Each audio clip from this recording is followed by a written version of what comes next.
Hello and welcome back to the Haunting Podcast. I'm your host, Tegan. And I'm Jordan.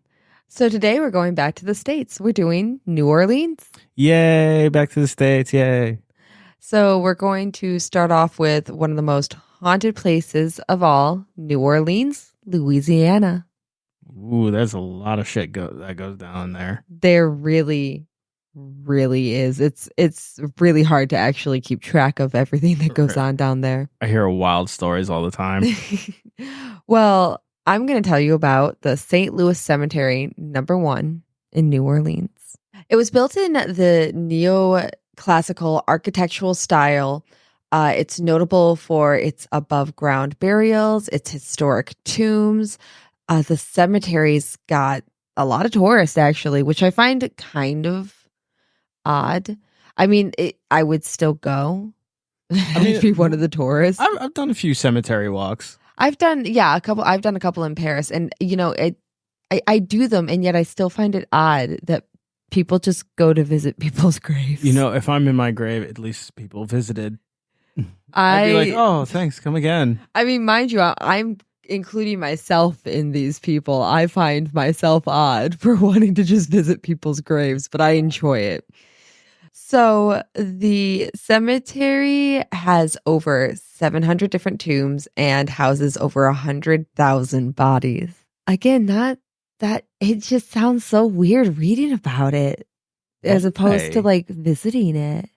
It's so different. It's so different when you're actually there and experiencing it. And of course, because at least it's a guided tour and a person's just like, here's like Francis so-and-so. And mine like wasn't guided. I just wandered a cemetery. Okay, so I didn't do that. Yeah. Okay, so that's a little odder. I'm not going to lie. Well, the cemetery was just open for people, and there was just people wandering the cemetery. And when you had an emo phase, would you take pictures in front of the tombstones going like, life is pain, and like just put that straight on MySpace? No, I was 19 at the time, so I was out of my emo phase. Thank you very much. But I did take a lot of picture of the tombstones. Oh, that's kind of cool. Were they old and decrepit? Well, it's France, so yes, probably. Yes, that's cool. I mean, did you go into the catacombs? I did not get an opportunity to go into the catacombs. It would have been nice. It would have. Anyways, one of the most famous tombs in that cemetery is that of Maria Laveau. She was the infamous voodoo queen. She was born in 1801. She grew up to be a beautiful and very popular woman. She was a great hairdresser, but she was also well known for her voodoo practices, which were serviced by the rich and the famous of the era. She was known for being a kind and helpful woman, and she used her voodoo to help others and was loved by many in her community. So she was kind of just like a gold star in the community. Good for her. Good for her. Maria passed away at the ripe age of 80, very old for that time. She had a very lavish funeral. It was attended by many.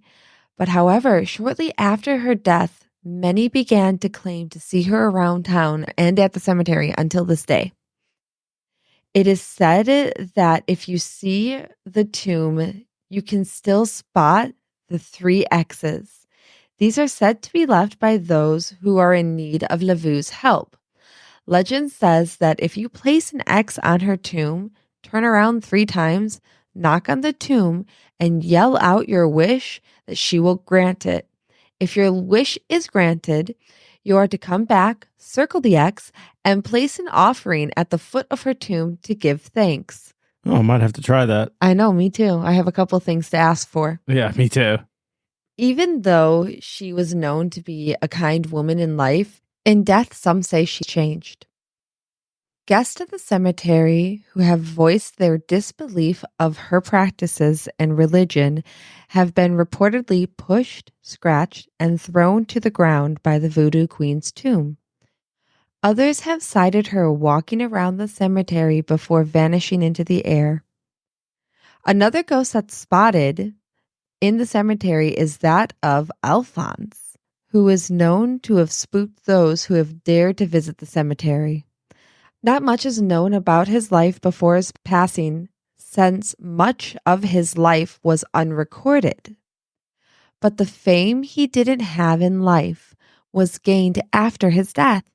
Guests of the cemetery have reportedly have had a man take their hand and ask them to bring him home. No. It's like that from BBC's Dracula. Oh, no. Beautiful lady. No, not beautiful lady. No, that gave me nightmares. I can never. If I woke up to this, for those who have not seen it, just watch it. I have never in my life, if I ever woke up to that at the end of my bed, I'm done. Bye. I mean, I would be done too. Let's be honest. If you want to talk about scaring me to death, that is how you do it. Especially if you're sitting there going, "Boofo lady, boot." No. I like how I didn't give you a single warning. No, you didn't. You were so rude about that. You're just like, I hope I don't see that again. I'm just like, don't worry. And then I did, and it's all your fault. That was great. You did that to me. Well, just don't take this guy in the cemetery home. It's that easy. I'm not acknowledging anybody at a cemetery. If someone so much as starts to approach me at a cemetery, I'm gone. Goodbye. Yeah, I'm gone too. Yeah, goodbye. Especially at night. No, thank you. His ghost has also been seen walking around and picking up flowers from other tombs and placing them onto his own. That is very sad. Some have speculated that he does this because he was not properly mourned in death. And so he's doing it now. They say it's for foul play. They think maybe he's been murdered. I mean, it's kind of a sad sight, I won't lie. That is. I would be very sad if I saw that. I think I'd start bringing flowers to his grave just to mourn for him. Yeah, like the dude in Baltimore with Edgar Allan Poe. Yeah, like that dude. But yeah, they say that the circumstances surrounding his death are unknown, but it is said that he was potentially murdered by a member of the Pined family, because when the visitors step close to their family's tomb, Alphonse appears and tells them to stay away. This incident has happened to several guests of the cemetery and has made Alphonse known to just the world. That's how he's known. He's known for just like taking people's hands and being creepy, being really sad, and warning you against this random guy. Warning you against this random guy, and then being really sad and like just picking up flowers off of other people's graves and putting it on his own. Yeah, I'd be like, oh, that's so sad that he asked me to come. Then he would like ask to come home, and I'd be like, I don't know. So yeah, Jordan, that is all I have for that one. Good. I definitely want to see that place. It's less creepy than some of the other places we have because, it's outside. So I'd be okay with that. Again, it sounds very weird on paper, but I do love me a good cemetery walk. Me too. All right. Well, what I have is the Hotel Bentley in Alexandria. Located in downtown Alexandria, the hotel was built in 1908 and named after its founder, Joseph Bentley. Legend has it that Bentley built the hotel because he was denied a room at another that was nearby. Rude. I mean, we've all been there. I'm going to build my own hotel. Is that what you do? I well, guess first so. of all, have This you is ever what been this man denied did. by a hotel? I mean, no. I can see like certain members of your family being denied by a hotel after certain behaviors. Well, yeah, that is very true. That is very true. Well, Joseph would end up living in the hotel until his death in 1938. However, many believe Mr. Bentley never actually checked out. Guests have reported seeing his ghost wander the halls of the hotel, but interestingly, mostly on the third floor. Other spots include the restaurant and the Mirror Bar. I guess he's just, checking out to make sure his place is making money, I mean, he's like, you serve him the drinks, right? Ghostly spirit Lee. If I owned and lived in the same place, that's probably what I would do, just to annoy my employees for the rest of eternity. Just annoy your employees. Hey, guys. I'd probably just bartend. You just see like the bottles like just flying with like nothing connected to them. And you'd be like, "Oh, I've made this drink extra strong." I can see myself just kind of coming in. Hey guys, you guys working hard or hardly working? don't take a break now. Hope you get good too. Oh. At least it's confined to like the third floor. I mean, like, just don't go there, I guess. Man, I'd be an annoying ghost. Ookie spooky. Just do that the whole time. Well, you'll be happy to know that there is actually more than one common sighting. And that is of a young woman who fell to her death in the elevator shaft. That's happy? Happy to know that there's more than one ghost, I mean. But that's not happy. There's nothing happy about that. Look, she just appears on the steps and just warns people of the elevator. Yes. Oh my gosh. That's very helpful. Wait, sometimes. was this a mother by chance? It might have been. 100%. I feel like this is very much a mother thing to do. She might have been, but I know 100% it's probably like a white dress. It's always a woman in a white dress. It is always, she has to have dark hair too. Dark hair, white dress. It's just, your prototypical. It's like they just write themselves, One time my mother saw a woman in a white hospital gown walking around what was it? It was the car parking garage, at one of the places she worked. Mm-hmm. And she went to go call the woman in. It was a white girl. It was a white girl. It was a girl in a white dress situation, but it was a white hospital gown. Okay, I mean the hospital makes sense, I guess. Yeah, right. She went up to it and asked her if she needed any help. Well, of course, if she needs any help, my mother was already contacting people to help her because you don't just leave a hospital patient out in the parking garage. Of course. Anyways. Especially a ghost. Yeah, right? Oh, yeah. It was gone. It disappeared. Well, back to the Hotel Bentley. Yeah. One experience I found really interesting is that a few visitors of the hotel claim to have heard the voices of General Patton and General Bradley discussing war strategies. We're going to get Hitler, guys. They're still discussing it. They're still discussing it to this day. No, go relax. You can't just forget about those Nazis, man. Well, Jordan, while they are talking about Hitler, we're going to go back to school. No. I know, I hate it too, but we're doing it. God, if you insist. So this is the Ellerbe School in Shreveport, Louisiana. Nicknamed as the Satan School. Uh-oh. Right. And formerly known as the George Washington Carver's High School. How do you go from the George Washington Carver High School to Satan School? Well, the Satan School was a nickname, but I think the George Washington Carver was the official name, but it's kind of like foreboding, I guess. I guess Peanuts, Satan, same thing, I guess. It's just the fact that you go from here's the George Washington Carver School to the Satan School. Satan lives in there. I need to know. I have questions. And hopefully I get answers. Okay. Built in 1957, located in Cando Parish, Louisiana, the school struggled with attendance throughout the operation, even after desegregation. As a result, the school was forced to close in 1973. That's really short-lived for a school. That is very short-lived for a school. So short-lived for a school. I mean, the high school that I went to is like the high school my mother went to.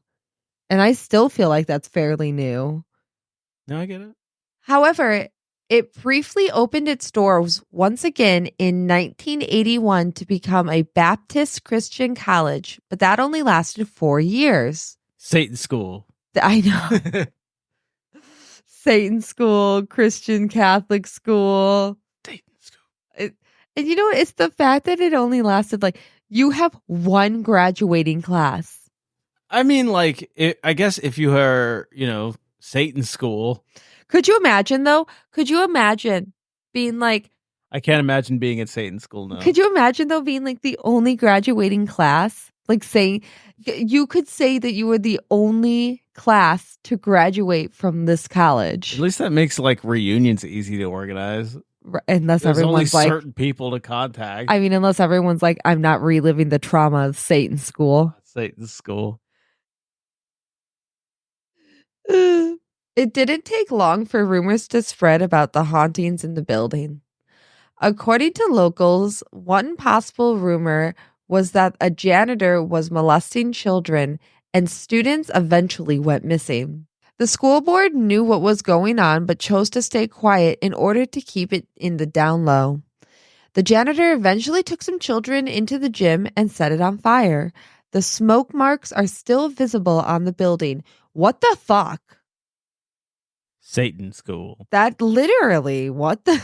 Yeah, that's messed up. I mean, the school was literally engulfed in flames. I guess it really was the Satan School. While the school was still in session, students often complained about feeling scared, stressed, and depressed.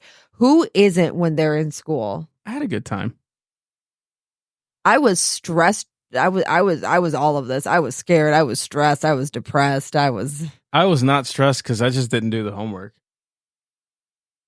That would have like made me so much more stressed. Not with this anxiety, no sir. I eventually trained the teachers to not even ask. Oh, that's sad. That's real sad. They told your teachers just gave out. They're like, nah. And you know what? I don't blame them. They turned out fine. Those teachers are so overworked. I don't even blame them. Joke's on them. I'm doing a spooky podcast. I know. Here you are today. Made it. They told their parents that they would hear scary noises and weird laughters when they were alone in the hallways and bathrooms. Stories persist of ghostly children still attending courses, and thrill seekers have reported hearing school bells, children screaming in pain or crying for their mothers, and crazed manic laughter, all while exploring the crumbling old structure. And some people have reported feeling an overbearing presence, watching them at all times, or being touched by invisible hand. It's Satan. Yeah, because it's Satan's school. It's Satan. It is Satan's school. Yeah, he's just there learning. It makes complete sense, doesn't it? I don't know, but the smoke thing really like kind of gets me. The smoke marks, like, that's messed up, man. Okay. And I looked this place up on a map, and it's in the middle of freaking nowhere. Did you see pictures of the smoke mark? No, I did not. There was only like old pictures of, I guess, when it was still inhabited, but like it's in the middle of nowhere, and like I wouldn't want to be there. I mean, I'm just saying, if there was a problem with keeping attendance in a school, it's got to be in the middle of nowhere. I guess so. I mean, people were looking at the school going like, I mean, when you have such low attendance, they're like, no, we need to close this school. I very much doubt it even got its government funding. I mean, it's a school, so it might have. If not, clearly not enough to stay open. Apparently, I think it was the attendance mostly. That's fair. Would they have like 5 kids? I need to know. They're like 5 kids go there the whole time. Oh man, that would be terrible. That actually. At least you grow pretty close with your classmates, I guess. Oh, right. Right. I mean, you would. I bet that entire school was honestly close knit if it had an attendance problem. Had to be. Had to have been. But it's Satan's school after all, so you got to be careful. You gotta wonder how it got that nickname. If it was because of like the janitor and all the crap that he was doing. I'm guessing the janitor. It had to be, right? He was possessed by the devil. Oh yeah, that's just gross. That's just gross, man. But yeah, I don't blame. If it's after that, I do not blame them for naming it Satan's School. Wouldn't want to go there. It literally went up into flames. Yeah, if our kid went there and they were calling it Satan's School, I would have questions. I'd be like, no, we need answers. You know what they called my school? Heroin High. You know what? We're gonna start homeschooling. That is what we're gonna do. It was also in the middle of nowhere, by the way. Anyway, my next story and the last story is Myrtle's Plantation in St. Francisville, Louisiana. Plantations are always an absolutely horrid I wonder why. I visited one as a baby, like as a little kid. Like, and I don't even know how old I was, but I just have very, very vague memories of it. I visited a few. I mean, I grew up in a slave state. So. My grandpa made me pick cotton once. He used to pick cotton when he was younger, and he made me do it. It would be very questionable if I was there with you. It would have been. Yes. Very questionable. It would have been extremely cool. I think my grandpa was just trying to teach us that like life ain't always easy because, you know, generational things, and he's right. And so he would, because we'd always be like, Grandpa, you just picked cotton. What was the big deal? Oh, we the were naivete young. of kids. We were so young, and it looks so much worse coming from our raw toast, pale as fuck, glow in the sun. We are glow sticks. I glow in the dark. Podcast. Yes, my glow in the dark skin, and at the time, especially like my white platinum blonde hair and my light eyes, my fucking ass going, what's the big deal? It's just picking cotton. Bless your heart. You know what? I'm going to let you get away with that insult this one time. As they say in Louisiana. Because that really was a bless your heart situation. It was. Anyways. The Myrtle's plantation began in 1796 when General David Bradford, also known as Whiskey Dave, of the Whiskey Rebellion, fled the United States to avoid arrest and imprisonment. At the time, Louisiana was under French control. Bradford arrived at Bayou Sara, then a Spanish colony, and obtained a land grant of 650 acres from the Baron de Cordelay to begin a new life. In 1820, the Myrtles was sold to his son-in-law, Judge Clark Woodruff, who remodeled the mansion. One famous apparition on that plantation is that of Chloe. Chloe is a slave girl that was hung and eventually captured by photograph in the breezeway between the general store and the butler's pantry of the mansion. The horizontal exterior boards of the mansion were clearly visible through the body of the ghost. I'm leaving. I'm leaving. I'm leaving. Goodbye. I don't care if it's a little girl. I'm not staying with a ghost. I'm just saying, honey, when we get our new apartment, what if we're like hanging out and all of a sudden a ghost just appears? Breaking the lease. Yeah. Sorry. We're just doing that. Sublet, maybe. Either way, I'm gone. What if I'm just like, no, I'm gonna. I'll be showing up on my parents' door, going like, "Can I stay with you guys? We got cats, by the way.